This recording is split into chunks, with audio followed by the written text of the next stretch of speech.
162वां सर्ग। समस्त द्वैत का ब्रह्म मात्र वर्णन द्वारा अविद्या का निराकरण करना। सकल दृश्य का चिदाकाश के लिए ही स्फुरण होता है, इसलिए भी चिन्मात्र विशेष है, ऐसा कहते हैं। सकल पदार्थ चिदाकाश के भोग के लिए है, अतः एवं जैसे गाय आदि के उपभोग तृण आदि गाय आदि रूप से ही अवशिष्ट रहते हैं, वैसे ही बाहरी रूप लोक और आभ्यंतर मनन के साथ बाह्य और आभ्यंतर यथास्थित ये जगत केवल चिदाकाश रूप से ही अवशिष्ट रहता है। चित्त के भोग्य की चिन्मात्र शेषता की दृष्टांत से आप सिद्ध करते हैं। ऐसा प्रश्न उपस्थित होने पर कहते हैं, चूंकि स्वप्न में नगर का भोग करने वाली चित्ती के ही नगर रूप होने से चित्ती से अतिरिक्त कुछ नहीं है, इसीलिए जागृत जगत भी आकाश की तरह शांत है। यहाँ पर नाना भेद कुछ भी नहीं है।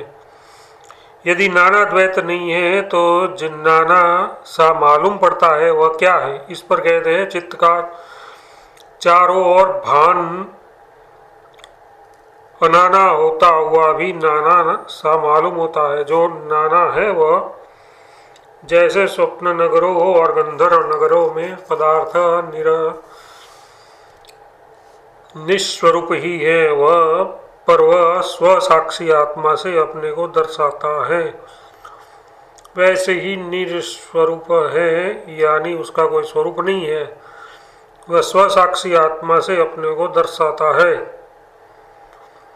उसकी समानता को ही और अधिक स्पष्ट करते हैं। सृष्टि के पूर्व की प्रलयकाल की तरह इस समय भी चिदाकाश रूप जगत का स्वप्न नगर और गंधर्व नगर के समान भान ही हुआ है, और उसी तरह वह असत्य भी है। वह इसलिए स्वप्न नगर और गंधर्व नगर के पदार्थ से उसकी समानता है, यह अर्थ है।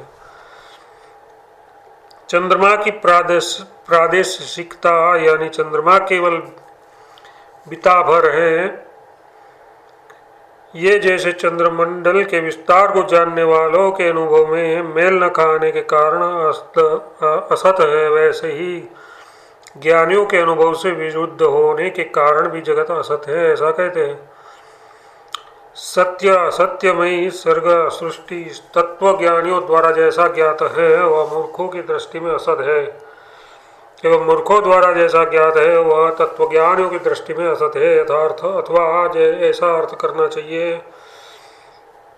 मूर्खों और तत्वज्ञानियों के अनुभव का अनुसरण कर प्रपंच की व्यवस्था नहीं की जा सकती, क्योंकि उन दोनों में परस्पर संवाद होने से जमीन आसमान सी विपरीतता होने से उन दोनों को ही वह अज्ञात है। ऐसा कैसे कोई कहे तो इस पर कहते हैं, चूंकि तत्वज्ञानी केवल अंतर्दृष्टि से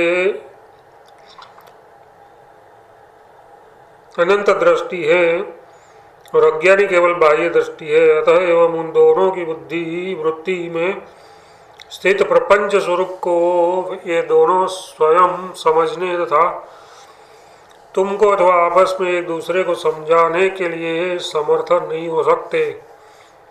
उक्त अर्थ का ही उपादान करते हैं। सर्ग शब्द का अर्थ जैसा स्वबुद्धि में स्थित होता है वैसा ही स्फुरित होता है, उससे अन्य नहीं, ये निर्विवाद बात है। उसमें पागल और भले चंगे स्वस्थ मस्तिष्क वाले की तरह भ्रांत और अभ्रांत रूप उनके परस्पर के तत्त प्रपंच का रूप अंतर बुद्धि में स्थित होने के कारण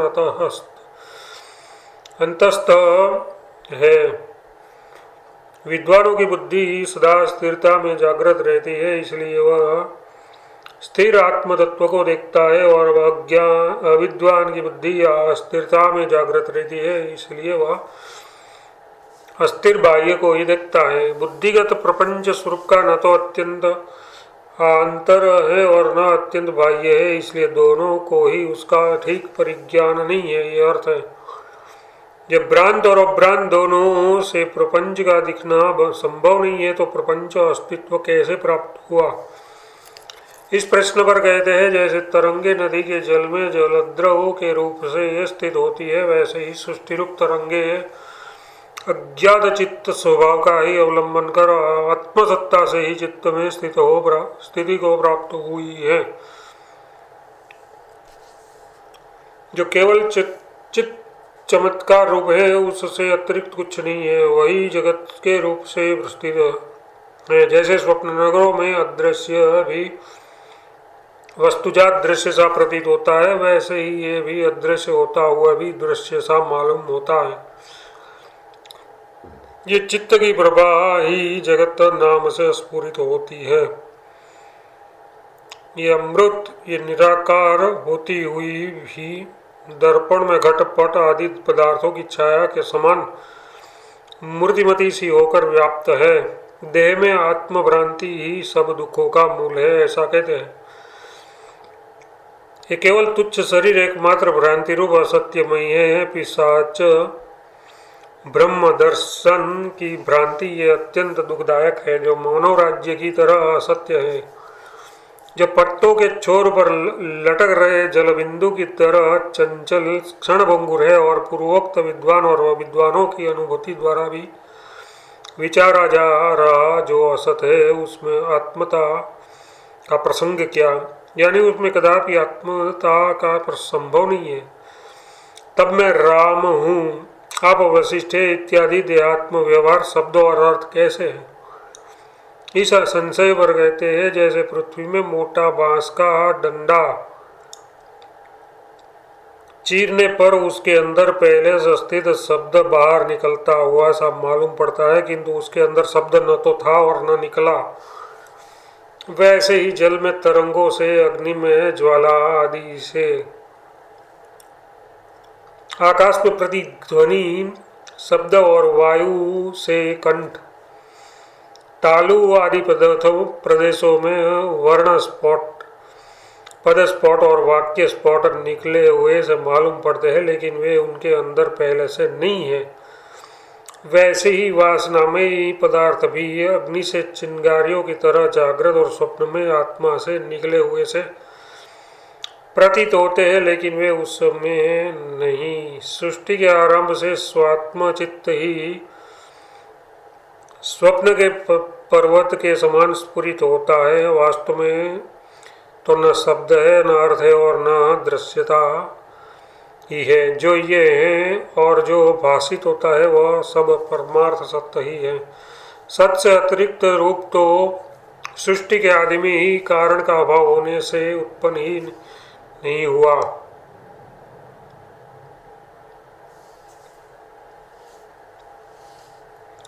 इसलिए सदा एक रूप चिदाकाश ही मैं हूँ, यो अपने को आप परम शांत निवृत्ति रूप जानिए, ऐसा कहते हैं।